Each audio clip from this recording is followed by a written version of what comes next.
we're going to look at something now called the factor theorem. The factor theorem says that if a polynomial f of x has a root at x equals p, and remember that if it has a root it means that f evaluated at p would give us 0, then x minus p is a factor of f of x. Now if it's a factor of f of x, it means that f of x can be written down as x minus p times by some other function. Just like 3 is a factor of 15 because 15 can be written down as 3 times some other number. This is really useful for us in the following ways. Firstly, if we're to show that x minus 3 is a factor by using the factor theorem, we don't have to go through the rigmarole of polynomial division. If x minus 3 is a factor, that would mean x equals 3 is a root. So if I can show that x equals 3 is a root, then I know that x minus 3 will be a factor.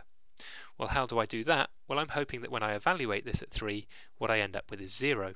So 2 times 3 cubed minus 5 times 3 squared minus 2 times 3 minus 3 is 2 times 27, which is 54, minus 5 times 9, which is 45, minus 6 minus 3, well, that's just 54 minus 54, isn't it? Which is, of course, 0. So, as x equals 3 is a root, x minus 3 is a factor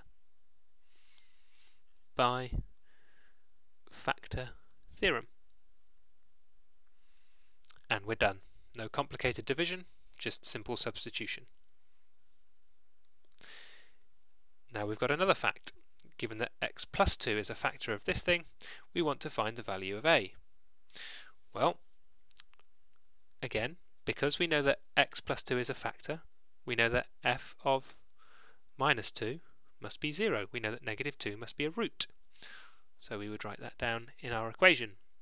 Minus 2 to the power of 4 minus 3 lots of negative 2 squared plus a must equal 0.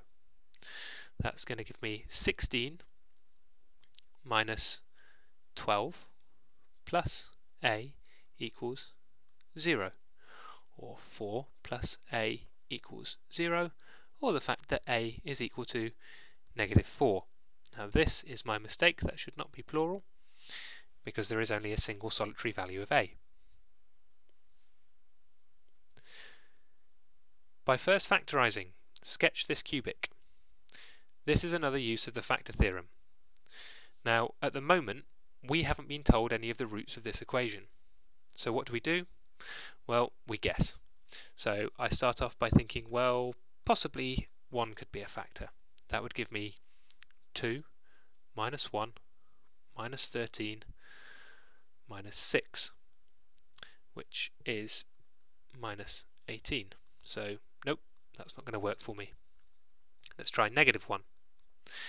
Negative 1, that would give me negative 2, negative 1, positive 13, and negative 6, which is going to give me 4.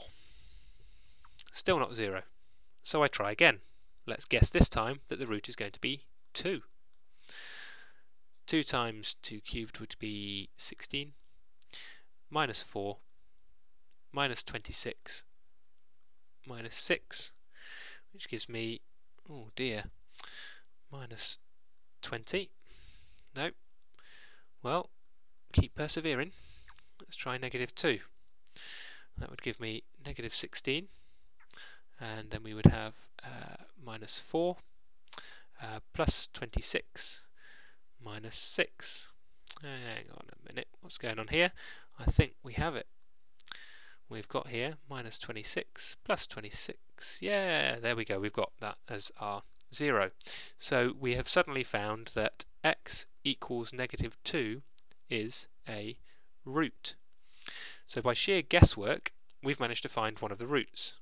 Now if I know that that's a root, what else do I know? I know that x plus 2 must be a factor.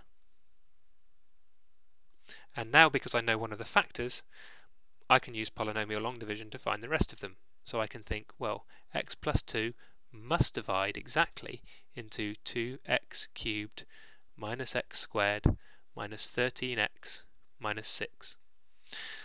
And let's go through. So I would say 2x squared multiplied by x plus 2 is going to be 2x cubed plus 4x squared, subtract minus 5x squared and minus 13x. This time the multiplier is going to be minus 5x multiplied by minus 5x, and I got minus 5x squared minus 10x.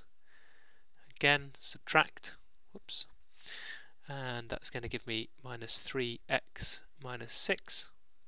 So here I'm going to have minus 3, that's going to be minus 3x minus 6, subtract, and I get 0, just like I knew I would do, because there's going to be no remainder. So another way of writing my equation for y would be to say that it is x plus 2 lots of 2x squared minus 5x minus 3. Now at this point I've got a quadratic, and the good news about quadratics is we know how to factorise quadratics. So this becomes 2x and x, and then we just have to think about which way around to put the constants, and in here we've got plus 1, and in here we've got negative 3. Now that it's fully factorised, I know how to sketch it, because I know where all of the roots are. So the first root is going to be at negative 2, second root is going to be here at negative 1/2, third root is going to be at positive 3, and the other fact that I know is that the y-intercept is going to be at negative 6. It's a cubic equation, it's a positive cubic equation, so it should look something like this, and now it's just a case of sketching that in. So up, down, and through, and there I have my sketch. So the trick with this was to guess what the factor might be by substituting, to guess what the root would be by substituting. Then once we found the root, we knew the factor, and then we could use polynomial long division to find the rest of it.